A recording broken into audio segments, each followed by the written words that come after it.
sa inyo lahat. Since we really do not have very much time, I thought maybe I'll omit all the ad-libs in between and go through this PowerPoint that I presented for you this morning on the topic, Bridging the Gap Between Theology and Pastoral Care in a Culture of Death and Violence. It's going to be a two-part reflection. Allow me to start with the culture of death and violence, what that is about in the present situation of our country, and end with bridging the gap between theology and pastoral care. So let's start with the first part. I'd like to begin by sharing some thoughts on how the present government promotes a culture of death and violence, and why I consider the President's drug war illegal, immoral, and anti-poor. Let's begin with anti-poor. Check on the social status of those killed in so-called legitimate police operations and those killed by unidentified assailants. The conservative statistics that are provided by the PNP itself as of September 2017 is that 3,967 have been killed in so-called legitimate police operations. And they say they were killed because they fought back, nanlaban. While 16,355 have been killed by unidentified assailants who are never caught by the police. Just a few days ago, they abducted 20 in Market 3 in Nabotas. Several are still missing, and about 15 are in the police station and are still not being charged. Take note, they were not arrested, they were abducted. There was no warrant of arrest. And 118,000 jailed. Check on the social status of all these people. You'll see what I mean when I say the government's drug war is anti-poor. I also call it immoral because it has no respect for the dignity of human life. It labels addicts as non-human. And any student of theology who agrees with him has no business in a school of theology. He makes no room for reform for criminals. Okay, let's quote directly from him. "Do not destroy my country, or I will kill you." That is what gets him endearing, you know. That's why people love him. He talks this way. "I love my country, that is why do not destroy it, or I will kill you." As if the ones he's destroying or killing are not part of the country. Who is he talking to? Well, in better English, I should say, whom is he talking to? I'd say those involved in illegal drugs, primarily the ones he calls or labels addicts, a word which I hate, because you know that in better vocabulary, we now try to avoid labeling people by their disease. It's a disease. Nowadays, people call them people with substance use disorder. The users, as if though the others were not users. Says, is there any one of you here who is not a drug user? There are only two kinds of drugs, legal and illegal drugs. See, you're all users. But, you know, he speaks about those involved in illegal drugs, addicts, pushers, runners, suppliers, protectors, manufacturers. No distinction. They're all lumped together generically as drug suspects who land in a drug watch list usually. He also says, "I'd like to be frank with you. Are they humans?" He's talking about addicts. What is your definition of a human being? Wow, he's challenging you. And if you keep quiet about a challenge like this, I'll have no respect for you as a school of theology. He's challenging you. Is there anyone of Loyola School of Theology who has stood up to the challenge to define a human being because he has declared a sector of society as non-human? Can you accept that? And I think he has been watching too many zombie movies. He says, you must remember that those who are already using shabu for almost 1 year, they are dead. They are the living, walking dead. Well, he at least used the living still, no? But they're walking dead. And as far as he is concerned, they are of no use to society anymore. And people are quiet about these lines. You see, the killing begins with labeling.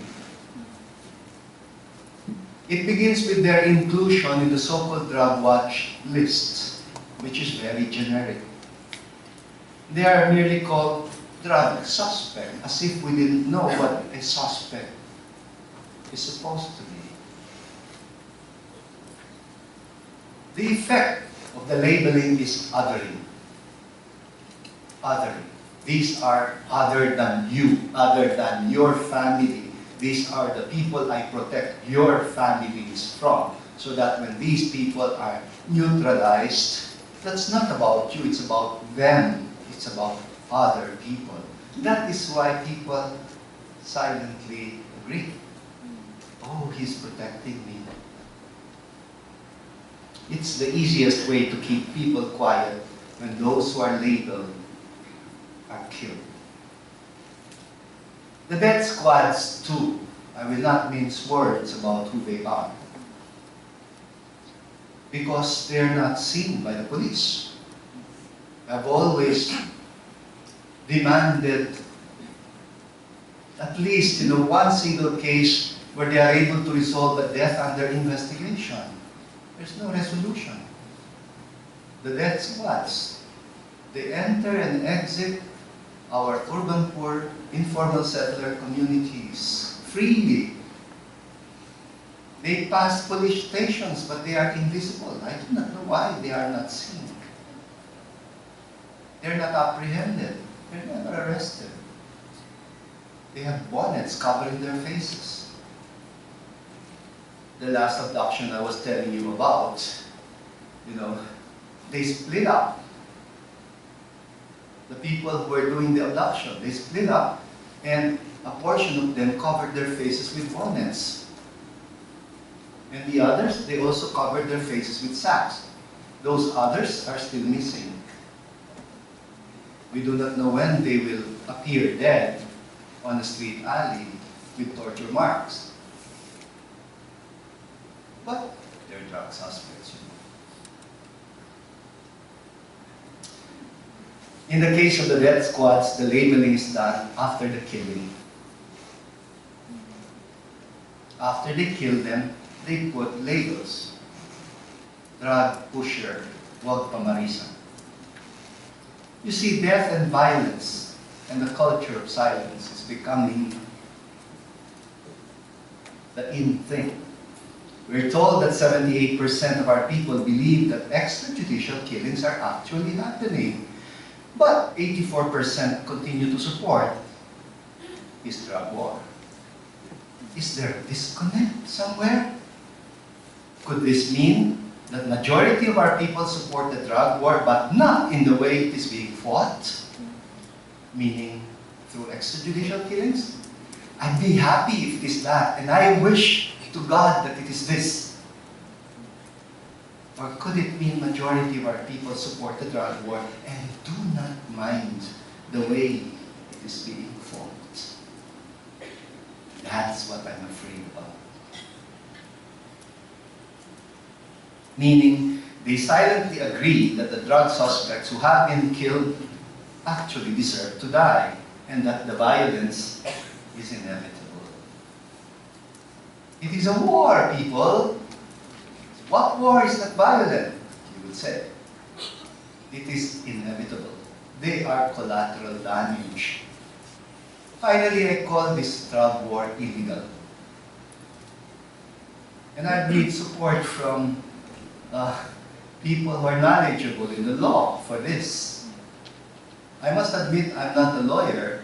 I have very little knowledge of law, but from the little knowledge that I have of law, all I know is the way they have conducted themselves in tokhang, which is supposed to mean tok tok hang nyo, meaning knock knock and negotiate. They don't negotiate. They do not even knock. They break into houses. They search without warrants. They arrest without warrants. They summarily execute. They plant evidences. And you call that legal? How do we know? Well, in the slums, the walls have eyes and ears. In the slums, people live so closely to each other. They're just divided by flimsy walls. You know, you just push their window, it's open already. It's not true that when the death squads are around, that the people are hiding, they are peeping somewhere. When the police are in a police operation, they are watching. And so when their conscience weighs on them, they come to the confessional and say, "Bless me, Father. I witnessed a killing. It was done by the police. But they reported that he fought back. I swear he did not. I saw it with my own eyes. But what can I do? So I'm also afraid for my family." Not only does the government not admit any single case of extrajudicial killing, now it even gives subpoena powers to the PNP and the CIDG. You heard about that. They announced it only a few days ago. Now they can subpoena the witnesses whom we protect in our sanctuaries. Even when the suspected killers are the police themselves. You give the police the subpoena power, and so they use the subpoena. The suspected killers have the power to subpoena those who have witnessed what they have done. I find it ridiculous. You see, death and violence is now quickly accepted as quick solutions to criminality.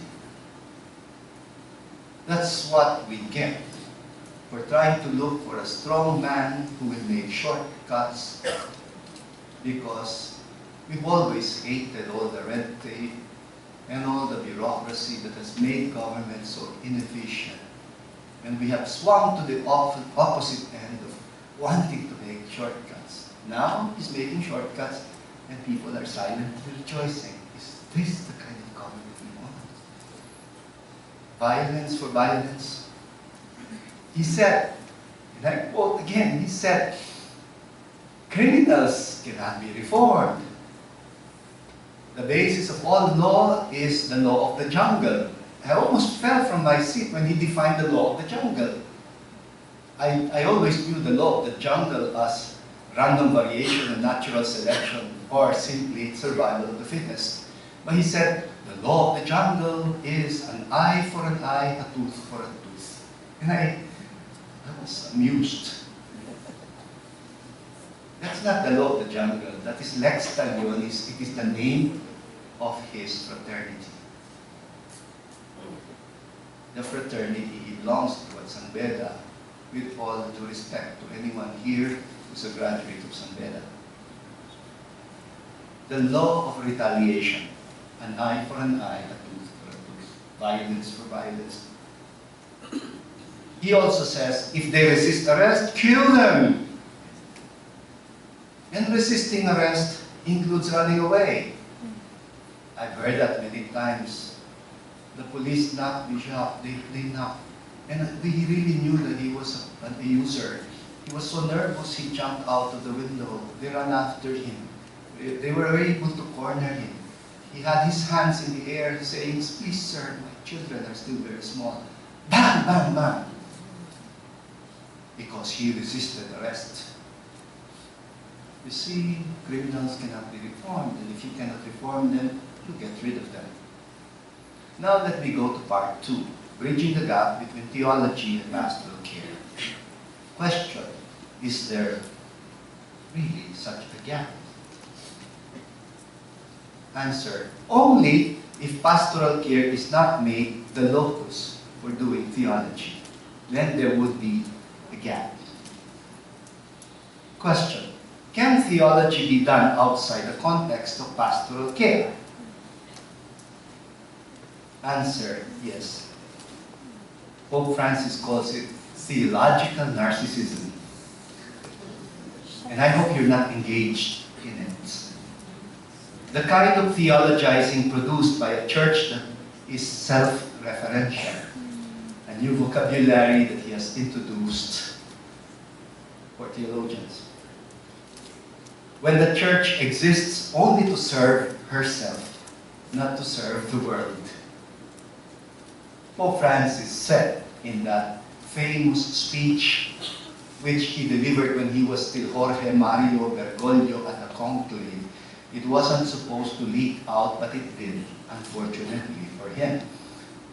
It was leaked out by the Cardinal of Havana, Cardinal Ortega.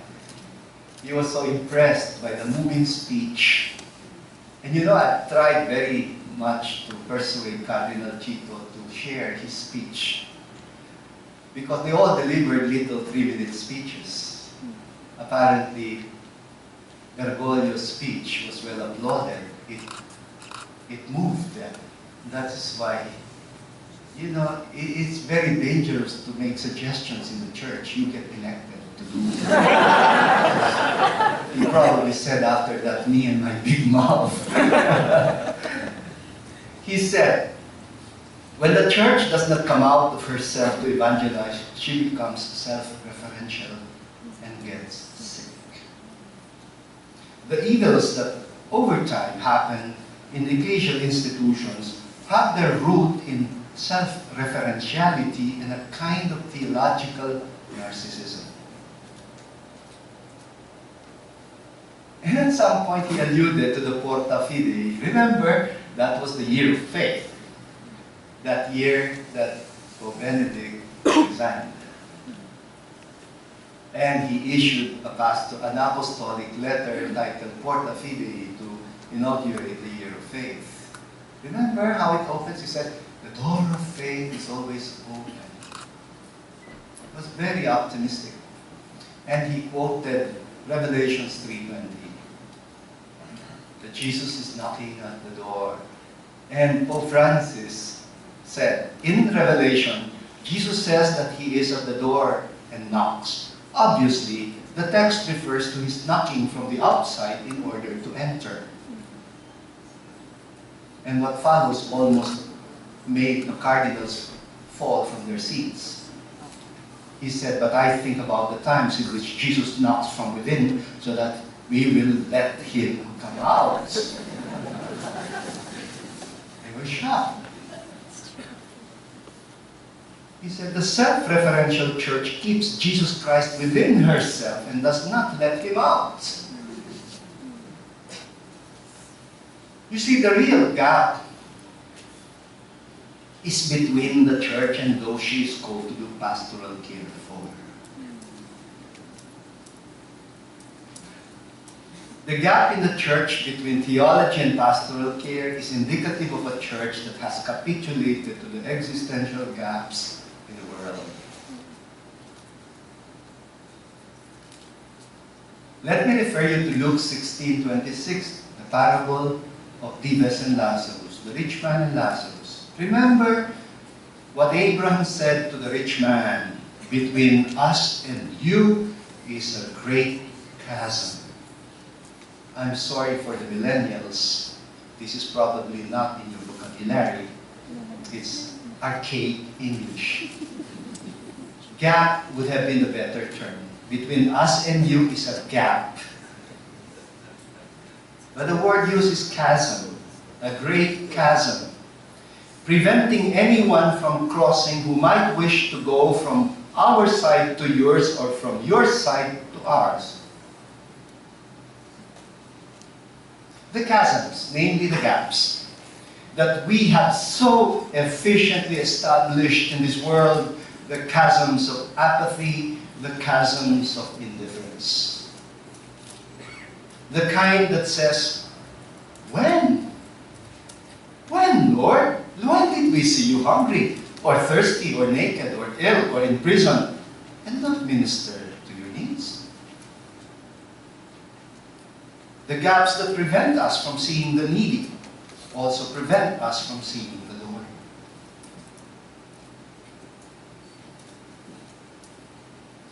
And so removed from pastoral care, we cannot do theology. We cannot see God. We cannot speak sensibly about God. We cannot love God. Remember what Jesus said to Peter 3 times? The story of the resurrection of Peter. John 21. That's not about the resurrection of Jesus. It's about Jesus raising Peter back to life. Something had died about him after he denied the Lord. And so, when he heard the young disciple shout, "It is the Lord!"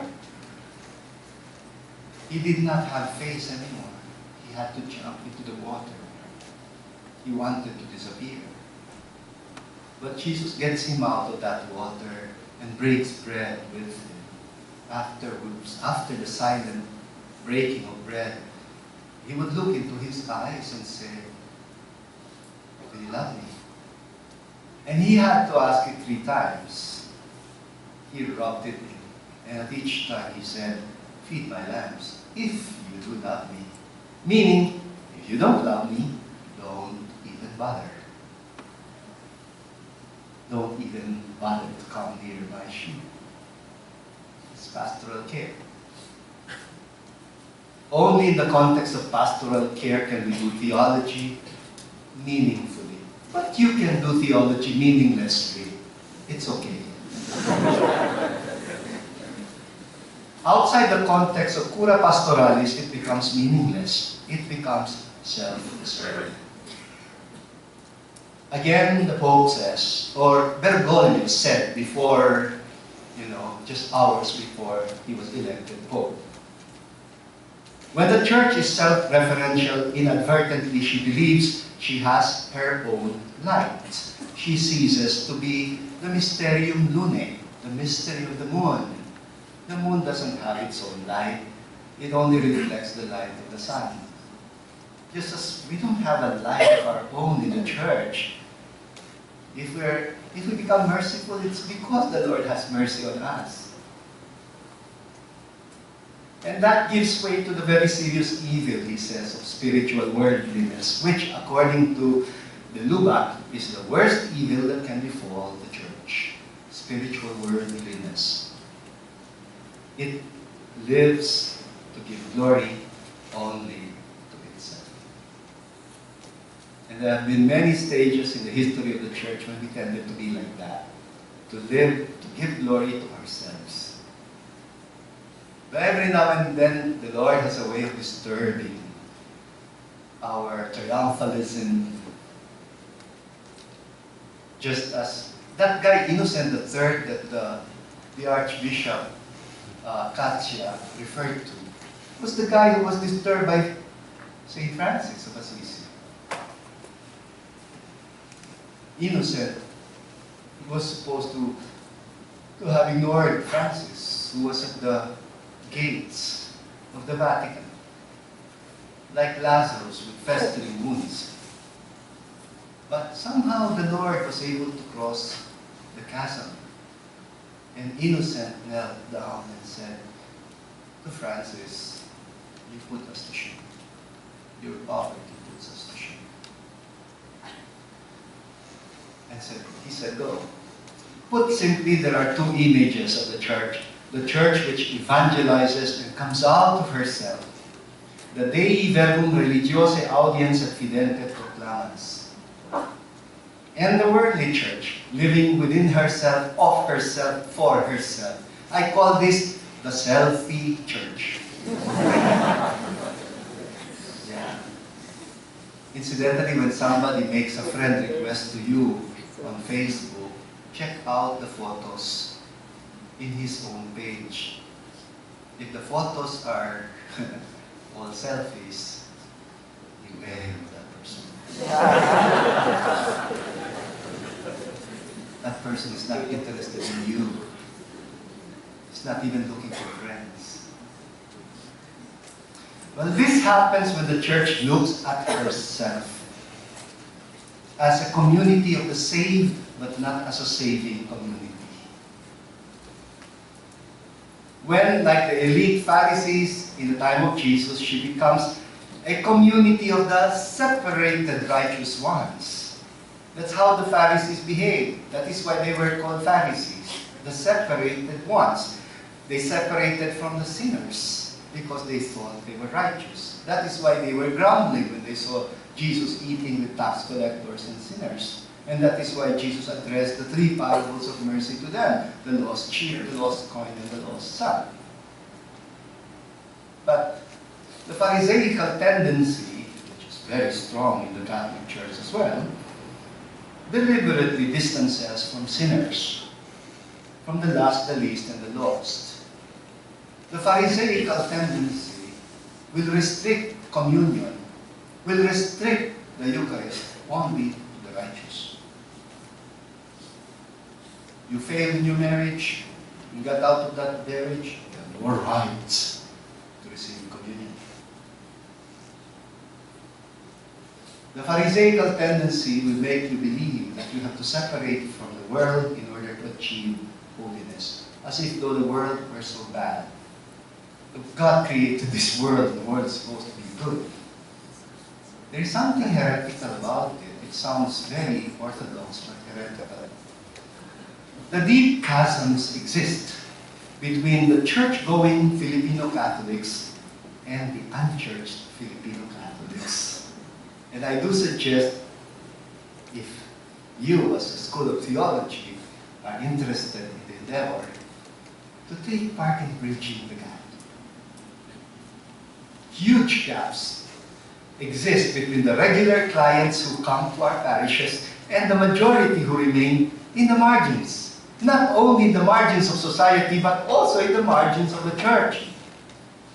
Ang mga dukha ay hindi lang yung nasa laylayan ng lipunan, nasa laylayan din sila ng simbahan.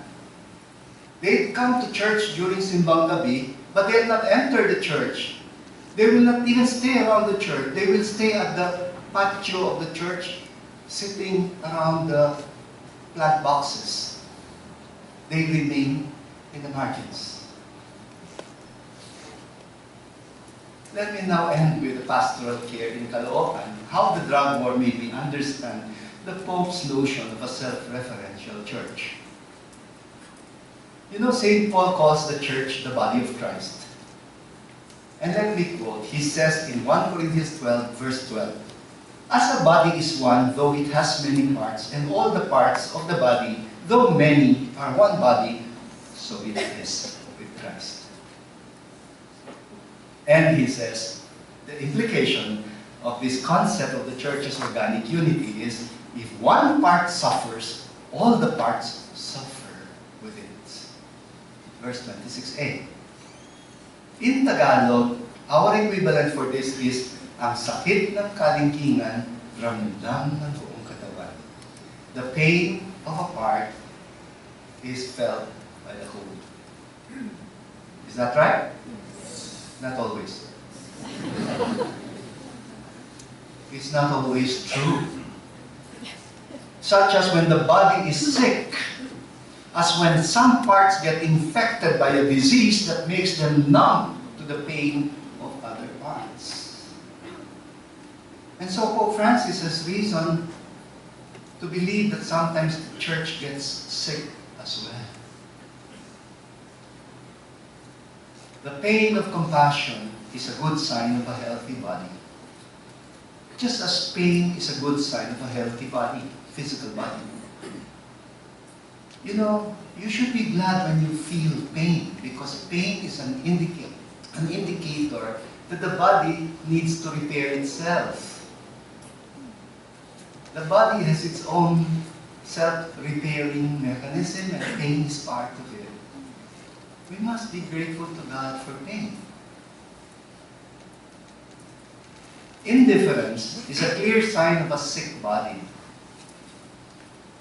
In Tagalog, we call it manhid. A clear sign of a sick body when the societal and ecclesial gaps have become so wide and so deep that there is no way the Diocese could even perceive the pain of the Lazaruses by the door. The serious disease, which I call parochialism in our churches. Our parishes are okay, but they are old and tired institutions. We maintain them, make them beautiful, but we don't realize that sometimes they get afflicted also by self-referentiality and theological and pastoral narcissism. And the language is parochialism. Check out the English vocabulary and find out why parochialism has become negative. It means narrow-minded. It's the exact opposite of Catholicity. Why? It's an old institution that needs to be critiqued. And I'd suggest to the Loyola School of Theology to critique the parochial. But actually, it's a beautiful thing. You know, the word paroikia means a temporary stopover. Theologically, it's meaningful, beautiful. It's a temporary stopover. We're passing, we're just temporary sojourners in this world, on a pilgrimage. Beautiful idea what a parochia is from the Greek paroikia. Why parochia has become parochial in the negative sense is something we have to find out and take very seriously. Let me just tell you some instances in my diocese where I was, sort of awakened by the parochialism that is prevalent in our churches. About a subdivision chapel that wanted to become a parish, because I have only 27 parishes in the Diocese of Caloocan for 1.6 million Catholics, and they're not adequate. And I said, what happened? How come we have only 27 parishes here? And when Manila was divided into several dioceses, all the priests were scrambling to go to Cubao, Parañaque, elsewhere other than Caloocan. That's why the few priests, when I took over, I had 24. The few who had stayed, I think I should be glad and happy that they had their hearts in the right places because they chose to stay. That's why I'm proud of my priests. And so I said, I would like to be able to open new parishes because there's so few. And so I looked around and I couldn't find anyone. Some of my parishes are standing on 100 square meters. Until one time, there was a subdivision that offered its chapel exclusive. Yeah, believe it or not, there are also exclusive subdivisions in Caloocan. We're not all poverty. We have, both extremes, as in any part of the Philippine society. So, there was a subdivision that offered their chapel. They said, Bishop, we hear that you're interested in building new parishes. Why don't you turn our chapel into a parish? And I said, yeah, why not? Oh, this is nice. I said, all I need now is a home for the priest. But that's okay, I can just rent a house. And I said, by the way, I'll have to define the territorial, the jurisdiction of the parish if I declare this as a parish. You're surrounded by 3 slum communities. if you don't mind, I'll include them to your parish. And they said, what do you mean, Bishop? I said, they'll be part of your community. Bishop, you know, we'll have to consult the Homeowners Association because we don't want the security of the subdivision community to be compromised. Isn't it possible to declare us as a parish, but it will be only our subdivision community? And I said, oh, I said, but you're so few, you know, and what's a big deal about including all your neighbors? And they said, please give us time to consult the Homeowners Association, and then we'll call you. They never called me. I felt hurt, you know. I wanted to say, do you know where your security guards, where your housemates, where your gardeners are coming from? And they couldn't open their gates to them. It's a disease. Did you hear about that family-oriented charismatic group that could not admit members in irregular marital circumstances? Oh, they wanted to invent. You know, they had for all different sectors. And they wanted to invent one group that was supposed to be called Jacob's Well, in reference to the Samaritan woman. People in irregular marital circumstances. They were prevented from doing it because they are in irregular marital circumstances. Or the parish priest who was totally unaware of extrajudicial killings in his parish. I called him up and I said, Father, did you see the news about the people who were killed, who are just in your vicinity? And he said, yes. He said, please update me about it, later. And then I called up again later and said, Father, I hear that they've been buried already. And he said, oh, Bishop, they didn't ask for a blessing or a funeral mass. Maybe they're not Catholics. That. But I learned that they were Catholics. And you know why they didn't ask for a blessing? Ang sabi nila, panglibing nga, hindi magkasya, pangbasbas pa. I felt really bad about that.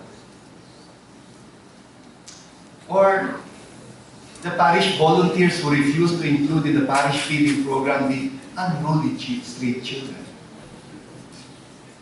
I put up a center for street children and, started attracting them to that center where they can take a bath and, use the toilet and have some warm food. Until some old manams took over. And when they took over, suddenly they all disappeared. And I was told by the security guard they were banned. Bakit? Kasi pasaway. I talked to them, pleaded with them, and said, no, my dear sisters, I said, let us not serve only the well-behaved ones. Why are they pasaway? Because they didn't grow up with regular parents and regular families. Then please do not exclude them. But I have to find other people who knew how to deal with them. Or the parishes that refuse baptism for children born out of wedlock. Or the parishes that refuse to give a funeral blessing to anyone who has committed suicide.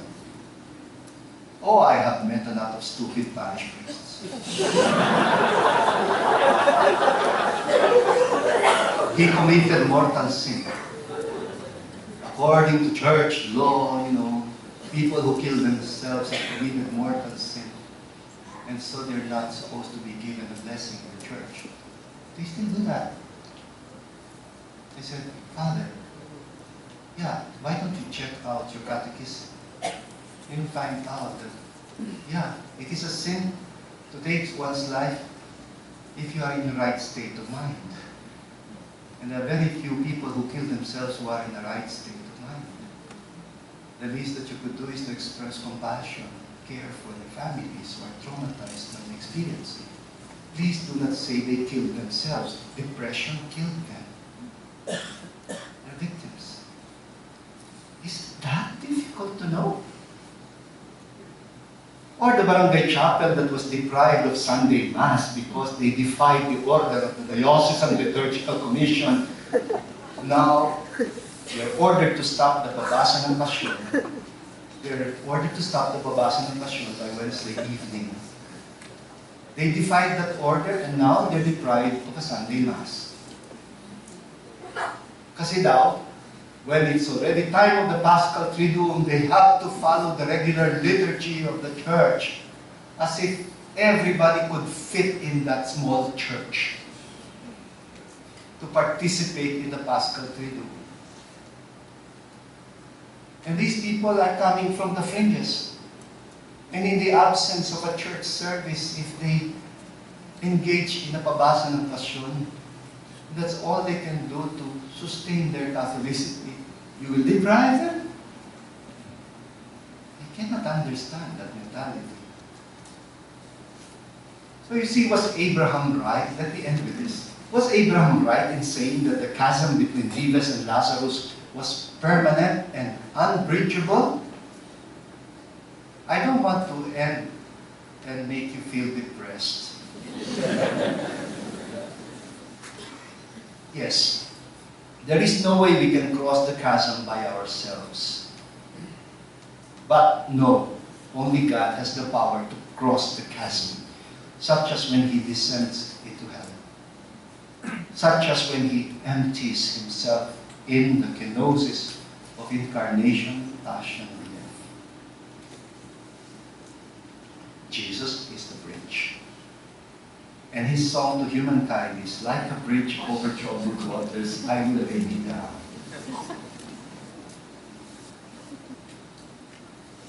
He invites us to go and do likewise. He has set the way. I am the way, the truth, and the life. The work of Christ is the work of His body, the church. We don't even have to invent it. He is the template. No wonder the Pope goes by the title Pontifex Maximus. And I really love every bit that was said by Archbishop Thatcher in his address. The role of the Holy Father and his extensions. Pontifex Maximus. You know what that means? He represents the church whose mission is to be the greatest bridge builder. That is our mission. To be the greatest bridge builder. The greatest instrument of unity. The greatest reconciler of those in situations of conflict. The greatest healer of this world's woundedness. So I'll end and say, at Caloocan, the Diocese of Caloocan, we're just humbly trying to find ways and means to build new theological and pastoral bridges in our Ecclesial life. Thank you.